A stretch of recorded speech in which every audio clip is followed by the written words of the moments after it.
सभी विद्यार्थियों का मैं आशीष पाठक नेशनल इंटर कॉलेज तहसील फतेहपुर जनपद बाराबंकी से पुनः बहुत बहुत स्वागत करता हूं। विद्यार्थियों, इसके पूर्व कक्षा में जब हम आप सम्मुख थे तो हम लोगों ने विद्युत धारा अध्याय को प्रारंभ किया था और विद्युत धारा अध्याय के प्रथम कक्षा में हम लोगों ने कुछ महत्वपूर्ण अवधारणाओं को, परिभाषाओं को जाना, समझा, जिनमें हम लोगों ने सबसे पहले विद्युत धारा की सामान्य और व्यापक परिभाषा को जाना और फिर उसके उपरांत हम लोगों ने बहुत महत्वपूर्ण ओम के नियम को जाना और उसी के साथ साथ हम लोगों ने प्रतिरोधकता और धारा घनत्व जैसे प्रकरणों को भी समझा और जाना। और आज की ये कक्षा इंटरमीडिएट भौतिक विज्ञान के विद्यार्थियों के लिए निश्चित रूप से हमेशा की तरह महत्वपूर्ण है और आज हम उसी क्रम में थोड़ा आगे बढ़ेंगे और कुछ और नए शीर्षकों से परिचित होंगे, कुछ और नए प्रकरणों से हम आप मिलकर चर्चा करेंगे, जानकारी प्राप्त करेंगे उसके बारे में। तो आइए देखते हैं कि हम लोग आज किन शीर्षकों पर चर्चा करने वाले हैं। आज की इस कक्षा में हम लोग आपके साथ किन बिंदुओं पर, किन शीर्षकों पर हम लोग चर्चा करेंगे, उससे हम परिचित हो लेते हैं। तो सबसे पहले आप देख सकते हैं कि आज की कक्षा में हम पहला शीर्षक लेने वाले हैं, वो है इलेक्ट्रॉनों का अपवाह एवं प्रतिरोधकता का उद्गम। इसके बारे में हम जानकारी करेंगे और उसी के साथ साथ हम इलेक्ट्रॉनों के अपवाह वेग और विश्रांत काल की परिभाषा को भी अलग से जान लेंगे, स्पष्ट रूप से समझ लेंगे।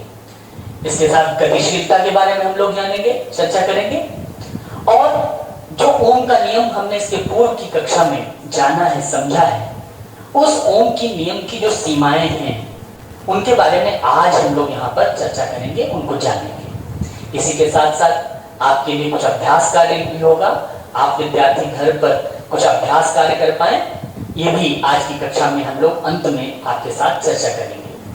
तो निश्चित रूप से आज हम शुरू करेंगे, जो आज का विषय है वो सबसे पहला शीर्षक जो हमने आपको बताया है उसी से शुरू करेंगे और वो आज का शीर्षक है इलेक्ट्रॉनों का अपवाह वेग एवं प्रतिरोधकता का उद्गम। विद्यार्थियों, बहुत महत्वपूर्ण और बहुत समझने का ये विषय है।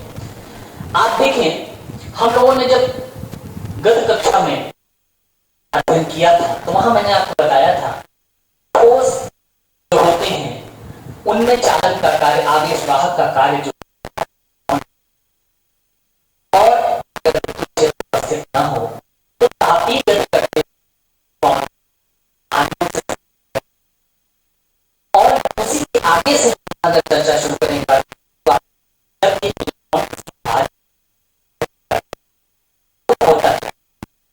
संघटित करने के बाद उनकी चाल में कोई परिवर्तन नहीं आता। ध्यान देंगे, उनकी चाल में कोई परिवर्तन, लेकिन उनके वेग की दिशा होती हो जाते हैं और इस प्रकार से अगर हम ध्यान दें कि अगर इलेक्ट्रॉन चाल नहीं बदल रहा है लेकिन उनके वेग की दिशा यादृच्छिक हो रहे हैं, तो इस प्रकार से जितने भी इलेक्ट्रॉन हैं उन सभी इलेक्ट्रॉनों का अगर औसत वेग पर हम विचार करें तो उनको मिलता क्या, इस पर हमको देखना है। मान लीजिए किसी एक ऐसे इलेक्ट्रॉन का वेग vi है, एक ऐसे जिस इलेक्ट्रॉन जो मैं बात कर रहा हूं उसका वेग क्या है, vi है, और इस तरीके के उसमें 1 2 3 इस तरीके से कैपिटल N तक हमारे पास हमने इलेक्ट्रॉन ले लिए, तो जो इनका औसत वेग होगा वो होगा सिग्मा i 1 to n और ये vi और इसकी जो वैल्यू होगी, ये औसत हमने ले लिया 1 क्योंकि ये n नंबर्स में हमने लिया है, ये 0 है। मैंने आपको बताया कि यादृच्छिक इनकी दिशा होगी, इनकी यादृच्छिक दिशा होगी, कोई इधर जाएगा कोई इधर जाएगा, तो जब उनका हम औसत निकालेंगे, जब उनका एवरेज हम निकालेंगे तो वो हमको 0 प्राप्त होगा। ये तो बात तब थी जब बिना विद्युत क्षेत्र के चालक के अंदर तापीय गति हो रही थी और इलेक्ट्रॉनों की तापीय गति में हमको उनका औसत 0 प्राप्त होगा। अब हम कल्पना करें, हम मानते हैं कि वो चालक एक विद्युत क्षेत्र में रख दिया गया है। आप देख सकते हैं कि ई विद्युत क्षेत्र में अगर चालक हो तो क्या होगा। आप यहाँ पर फर्स्ट लेसन की तरफ अगर अपना दिमाग ले जाएंगे तो आपको पता चलेगा इलेक्ट्रॉन किसी विद्युत क्षेत्र में आएगा तो बल की अनुभूति करेगा, और इलेक्ट्रॉन का अपना द्रव्यमान है तो निश्चित रूप से एक त्वरण इलेक्ट्रॉन को प्राप्त होगा, और वो जो त्वरण होगा स्मॉल ए से अगर हम उसको दिखाएं तो वो होगा minus small e capital E upon m. अब यहां देखें स्मॉल ए तो त्वरण है, स्मॉल ई ये मान है इलेक्ट्रॉन के आवेश का। इलेक्ट्रॉन पर ऋणात्मक आवेश होता है इसलिए माइनस ई, कैपिटल ई वेक्टर विद्युत क्षेत्र बताता है, और स्मॉल एम क्या है, ये इलेक्ट्रॉन का द्रव्यमान है। अर्थात उस इलेक्ट्रॉन में जो चालक के अंदर गतिमान थे, अब ये त्वरण उनके पास आ जाता है। अब हम यहां पर हम कल्पना करते हैं, किसी टी समय की बात करते हैं, किसी टी समय पर हम चर्चा करते हैं कि किसी दिए हुए टी समय में अगर हम चर्चा करें और फिर से उसी ith इलेक्ट्रॉन की बात करें, ith इलेक्ट्रॉन जिसकी चर्चा हमने यहाँ, जिसको हमने vi वेग बताया था, उसी की बात करें। ये टी समय के पूर्व कुछ समय अल्प समय पूर्व अपना अंतिम संघट्ट करेगा, क्योंकि मैंने बताया लगातार वो संघट्ट हो रहे हैं, तो टी समय से कुछ समय पूर्व वो अपना अंतिम संघट्ट करेगा। और हमने माना कि अंतिम संघट्ट जब वो करता है उसके बाद वो ti समय व्यतीत करता है। ये जो इलेक्ट्रॉन, हम टीवें समय की बात कर रहे हैं, हम टी समय की बात कर रहे हैं, स्मॉल टी समय की बात कर रहे हैं, और हमने बताया आपको कि ये जो ith इलेक्ट्रॉन है जिसका वेग vi वेक्टर से हमने प्रदर्शित किया है, ये अंतिम संघट्ट करने के बाद ti समय मान लिया हमने व्यतीत करता है। और इस तरीके से जब टी समय पर उसका अंतिम वेग क्या हो जाता है, उसका अंतिम वेग हो जाता है vi, उसका अंतिम वेग क्या हो जाता है vi।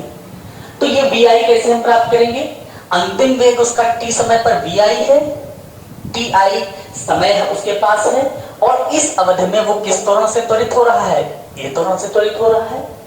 तो गति का प्रथम समीकरण जो हम सबको पता है v बराबर u प्लस at, अगर उसको हम यहाँ पर अप्लाई करें तो ये vi हमारे पास हो जाएगा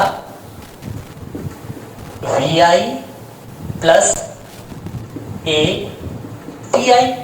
अब यहां आप ध्यान दें, ये vi बराबर vi, हमने a का मान अगर यहां रख दें तो minus small e vector E upon m ti, ये हमारे पास हो जाएगा। अर्थात ये हमारे पास t समय पर अंतिम वेग vi होगा। अब यहां देखें, ये जो इलेक्ट्रॉन का हमने अंतिम वेग यहाँ t समय पर बताया है, ये हमने यहाँ पर प्राप्त कर लिया, इसमें त्वरण भी हमने यहाँ पर लिख दिया। अब आप देखें कि इस तरीके से अगर हम सारे इलेक्ट्रॉनों का t समय पर औसत वेग जानना चाहें तो वो इस कैपिटल vi का औसत होगा, कैपिटल vi का औसत होगा सारे इलेक्ट्रॉनों का औसत वेग। तो अब हम यहाँ पर अगर देखें तो vi औसत किसके बराबर हो जाएगा, ये बराबर हो जाएगा स्मॉल vi औसत, इसको हम समीकरण नंबर 1 मान लेते हैं, इसको 2 मान लेते हैं, minus small e capital E vector upon small m और ti औसत। अब यहां ध्यान दीजिए, हमको यहां पर थोड़ा सा ध्यान देना है। ये जो स्मॉल vi औसत है, आप देखिए विद्यार्थियों, यहां पर हमने आपको बताया है ये शून्य होगा। क्यों शून्य होगा, क्योंकि संघट्ट के उपरांत चाल नहीं बदलती है लेकिन उसकी दिशा यादृच्छिक हो जाती है, इस कारण से ये तो शून्य हो जाएगा, हमने देख लिया है ये शून्य हो जाएगा। अब बात करते हैं ti औसत है, इसके बारे में चर्चा करते हैं। देखिए, जो इलेक्ट्रॉन संघट्ट कर रहे होते हैं इनके संघट्ट में लगा हुआ समय समान नहीं होता है। क्रमिक संघट्ट जो होते हैं इलेक्ट्रॉनों के, ऐसा नहीं होगा कि दो इलेक्ट्रॉन लगातार क्रमिक संघट्ट करें और सभी इलेक्ट्रॉनों के इस प्रकार के क्रमिक संघट्ट में लगा हुआ समय समान हो। कुछ में ज्यादा हो सकता है, कुछ में कम हो सकता है। तो यहां पर हम ये कह सकते हैं कि इस तरीके के जितने संघट्ट में लगे समय हैं उन सबका औसत अगर टाउ से प्रदर्शित किया जाए तो हम ये कह सकते हैं कुछ इलेक्ट्रॉन टाउ से कम समय व्यतीत करेंगे और कुछ इलेक्ट्रॉन टाउ से अधिक समय व्यतीत करेंगे। अगर हम इसमें I बराबर 1 2 3 4 इस तरीके से n तक पुट करते जाएं तो कुछ के लिए ti का मान टाउ से अधिक होगा और कुछ के लिए ti का मान टाउ से कम होगा। ये आपको समझना है। तो कहने का अर्थ ये है, और यही टाउ, ये जो संघट्ट में लगे समयों का औसत है, इसी को हम विश्रांति काल नाम देते हैं, जिसके बारे में मैं अलग से आपको अभी इसका विधिवत तरीके से इसकी परिभाषा अलग से बताऊंगा। तो यहां पर ये जो समीकरण है इसका स्वरूप किस तरीके से हो जाता है, VI औसत बराबर 0 हो गया minus EE by m tau. और ये जो हमारा VI औसत है, यहां यही ध्यान देना है, इसका अर्थ यह है कि ये इलेक्ट्रॉनों के वेग का औसत जो निकला हमारे पास इस त्वरण के जरिए जो आरोपित निकल रहे हैं, इसको हम औसत वेग को VD से प्रदर्शित कर देते हैं। ये VD जो है यही इक्विवेलेंट होता है VI औसत के, और इसी को हम कहते हैं अपवाह वेग। ये घटना या ये परिघटना अपवाह की कहलाती है, और ये जो VD है ये कहलाता है अपवाह वेग कहलाता है।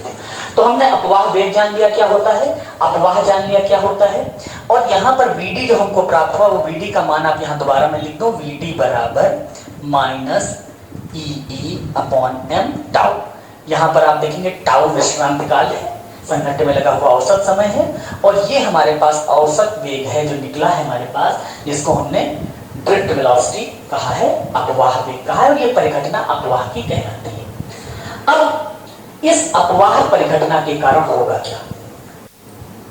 तो विद्यार्थियों, जो ये अंतिम परिणाम आपके समक्ष है, ये आपको थोड़ा सा सरप्राइज कर रहा होगा, आश्चर्यचकित कर रहा होगा कि यद्यपि इलेक्ट्रॉन त्वरित हैं तथापि एक औसत वेग से गतिमान हैं, और जो कि समय से मुक्त है, जो समय पर निर्भर नहीं करता, यही घटना अपवाह की है, और VD जैसा मैंने कहा ये अपवाह वेग है। अब हम ये जो अपवाह की घटना आपसे बता रहे थे, इस अपवाह की घटना के कारण, इस अपवाह की घटना के कारण जो चित्र में हम देख सकते हैं वैद्युत क्षेत्र E जो सदिश E से प्रदर्शित किया गया है, इसके लंबवत किसी क्षेत्र से होकर नेट आवेशों का नेट परिवहन होगा। इसी वैद्युत क्षेत्र वेक्टर E से दिखाया, इसके लंबवत किसी क्षेत्र से होकर आवेशों का नेट परिवहन होगा। अब आप देखें कि चालक के अंदर, जो चालक आपको प्रदर्शित है, इस चालक के अंदर एक समतलीय क्षेत्र A को हम ले, उस पर विचार करें। A आपको प्रदर्शित किया गया है। A पर अगर हम विचार करें और A इस प्रकार लिया गया है कि A पर खींचा गया अभिलंब सदिश E की दिशा के समांतर हो, तो अगर आप देखें अपवाह की घटना के कारण, ड्रिफ्ट के कारण, अपवाह की घटना के कारण एक अत्यंत अल्प समय लिया जाए डेल्टा टी, इस डेल्टा टी अत्यल्प समय में जो भी क्षेत्र कैपिटल A के बाईं ओर इलेक्ट्रॉन होंगे वो मॉड VD डेल्टा टी दूरी तय कर चुके होंगे। ये हमारे पास परिमाण है अपवाह वेग का, और ये समय इतनी दूरी जो भी A के बाईं ओर इलेक्ट्रॉन होंगे वो तय कर चुके होंगे, पार कर चुके होंगे। अब अगर इस चालक के इकाई आयतन में मुक्त इलेक्ट्रॉनों की संख्या स्मॉल n हो, तो ऐसे कोई कितने इलेक्ट्रॉन होंगे जिन्होंने इतनी दूरी तय की होगी? वो निश्चित रूप से हो जाएंगे n a mod VD delta T. ये इतने इलेक्ट्रॉन होंगे जिन्होंने ये दूरी पार कर ली होगी। और आपको पता है कि एक इलेक्ट्रॉन अपने साथ कितना आवेश वहन करता है?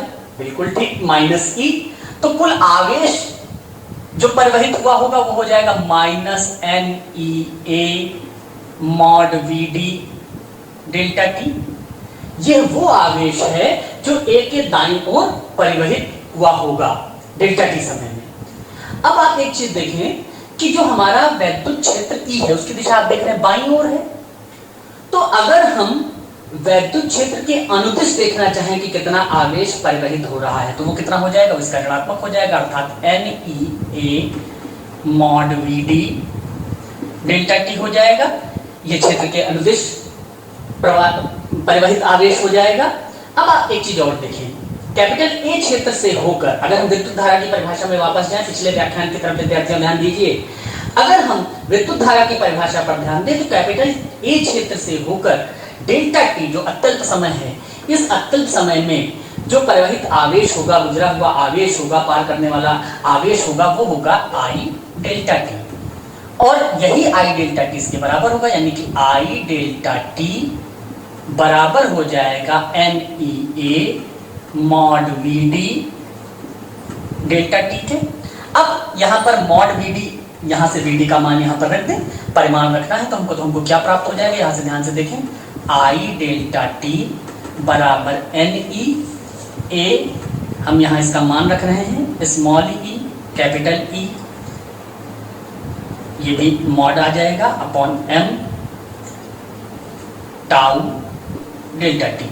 तो इसको जब हम हल करेंगे तो हमको मिलेगा आई डेल्टा टी बराबर n e square A upon m tau delta t mod of vector E, ये हमको प्राप्त हो गया।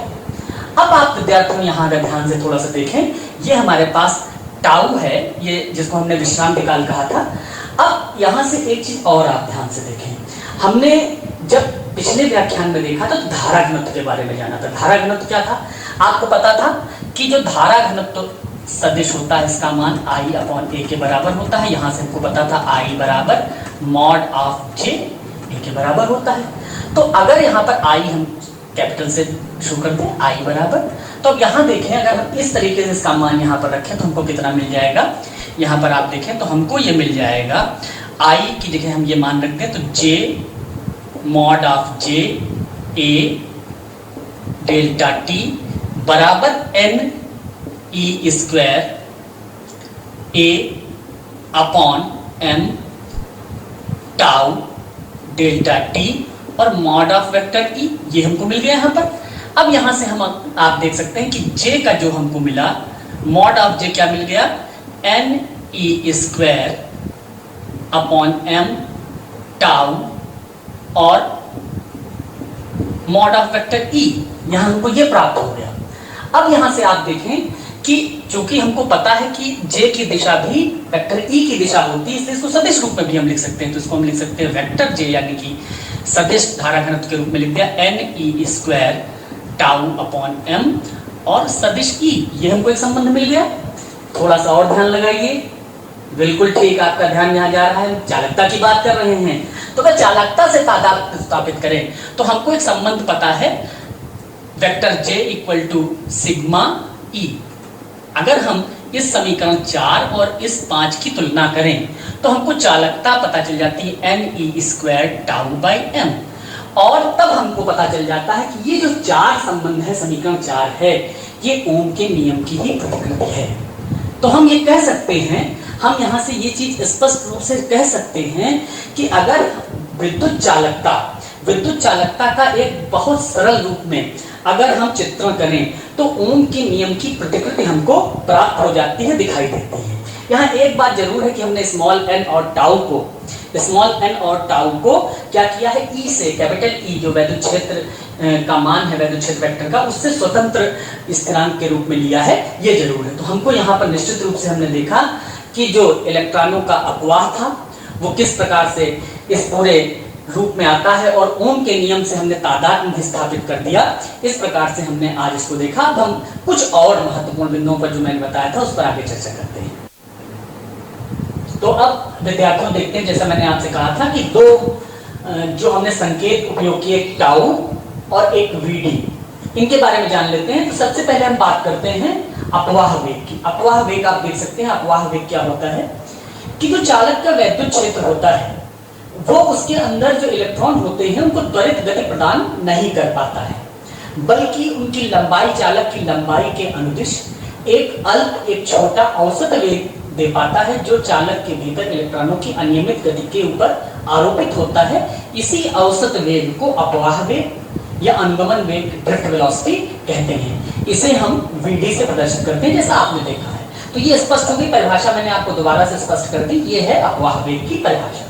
अब दूसरी परिभाषा जल्दी समझ लेते हैं। टाउ से मैंने व्यक्त किया था विश्रांति काल को, रिलैक्सेशन टाइम। रिलैक्सेशन टाइम क्या होता है, चालक के भीतर जो इलेक्ट्रॉनों का संघट्ट होता है आयनों से, तो इलेक्ट्रॉनों के दो क्रमिक या क्रमागत संघट्ट के बीच लगने वाले औसत समय को हम क्या कहते हैं, वो हम बताते हैं, उसको विश्रांति काल कहा जाता है। इसे टाउ से प्रदर्शित करते हैं। तो आपने ये दोनों अवधारणाएं जल्दी से समझ ली हैं। अब हम आगे गतिशीलता की बात करेंगे। तो विद्यार्थियों, जैसा आप देख सकते हैं कि गतिशीलता के बारे में हमको जानना है, और जैसा कि हम सब ने अभी तक जान लिया है कि चालकता आवेशवाहकों द्वारा उत्पन्न होती है, और जो ये आवेशवाहक हैं वो धातुओं में इलेक्ट्रॉन होते हैं। आयनित गैसों में धनावेशित आयन और इलेक्ट्रॉन दोनों होते हैं, और विद्युत अपघट्यों में धनायन और ऋणायन ये दोनों हो सकते हैं।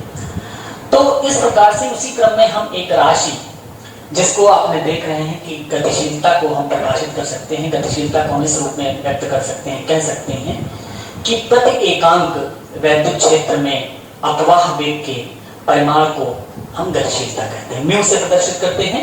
म्यू बराबर mod v upon magnitude of electric field, E आपने लिखा हुआ है। और अगर इसका आप मात्रक देखना चाहेंगे तो इसका मात्रक क्या हो जाएगा बेटा, इसका मात्रक हो जाएगा मीटर स्क्वायर प्रति वोल्ट सेकंड। मीटर स्क्वायर प्रति वोल्ट सेकंड। इसका व्यवहारिक मात्रक अगर हम देखें तो सेंटीमीटर स्क्वायर प्रति वोल्ट सेकंड होगा, और जो मीटर स्क्वायर प्रति वोल्ट सेकंड है ये इसके व्यवहारिक मात्रक का 10 की घात 4 गुना होता है। एक और बात, गतिशीलता सदैव धनात्मक होती है। एक चीज और आप देखिए करना आपको दिखाई दे रही है। हमको पता है कि अपवाह वेग का मान, अपवाह वेग वीडी का मान small tau capital E upon m के बराबर होता है। टाउ विश्रांत काल है। उस तरीके से अगर हम गणना करें तो गतिशीलता म्यू जो हमको प्राप्त होती है वो प्राप्त हो जाती है small e tau upon m. M electron का द्रव्यमान है, टाउ विश्रांत काल है। इस प्रकार से हमको गतिशीलता के बारे में जो जानना था वो हमने जान लिया है। अब हम आगे चलेंगे और आज के अगले शीर्षक पर चर्चा करेंगे। तो अब हम लोग चलते हैं ओम की नियम की सीमाएं, जो आज हमने आपको एक शीर्षक बताया था उसकी ओर चलते हैं। देखिए विद्यार्थियों, जो ओम का नियम है वो पदार्थों के एक विस्तृत वर्ग के लिए मान्य है, लेकिन उसके बाद भी कुछ ऐसे पदार्थ और युक्तियां हैं वैद्युत परिपथों में जो प्रयोग की जाती हैं, जहां पर आकर के V और I, V का मतलब कैपिटल V जिसको हमने विभवांतर कहा था, और I धारा के बीच जो अनुपातिकता है वो समाप्त हो जाती है। अर्थात ये कहें कि इसमें विचलन हो जाता है, और जब ये विचलन होता है तो निश्चित रूप से वो परिपथ जो होते हैं उनमें ओम के नियम का यथावत पालन नहीं होता है। सामान्य तौर पर हम देखें तो ये विचलन एक से अधिक तरीकों का हो सकता है। हम यहाँ पर 3 तरीके के विचलनों की चर्चा आपसे करेंगे। जो प्रथम तरीके का विचलन है उसको आप ग्राफ में देख सकते हैं। वो इस तरीके का विचलन है जहां पर कैपिटल V और I की अनुपातिकता समाप्त हो गई है। क्या होता है आप देखेंगे, सामान्य तौर पर हमने जब ओम का नियम पढ़ा था तो उसमें हमको पता है V और I के बीच ग्राफ एक सीधी रेखा आना चाहिए। अब यहाँ जो आप ग्राफ देख पा रहे हैं उसमें आप देख पा रहे हैं कि बिंदुआंकित रेखा है और एक सतत रेखा है। तो जो हमारे पास बिंदु से रेखा दिखाई गई है, बिंदुअंकित रेखा है, वो हमारे पास ओम के नियम को व्यक्त करती है, और जो सतत रेखा है वो एक अच्छे चालक के लिए V और I के बीच ग्राफ को प्रदर्शित करता है। देखेंगे वो विचलन आपको साफ यहाँ पर दृष्टिगोचर हो रहा है। तो पहले प्रकार का ये विचलन हमको यहाँ पर प्राप्त होता है। अब आइए चलते हैं जो द्वितीय प्रकार का विचलन है वो किस प्रकार से हमको प्राप्त होता है। तो जो द्वितीय प्रकार का विचलन है उसको आइए देखते हैं। तो अब आप देखें इस दूसरे ग्राफ में हम आगे बढ़े उसके पहले आपको ये बताना चाहूंगा कि जो V और I के बीच अनुपातिकता है ये जो निर्भर करती है, ये निर्भर करती है हमारे पास जो V है, हमारे पास V के चिन्ह पर निर्भर करती है।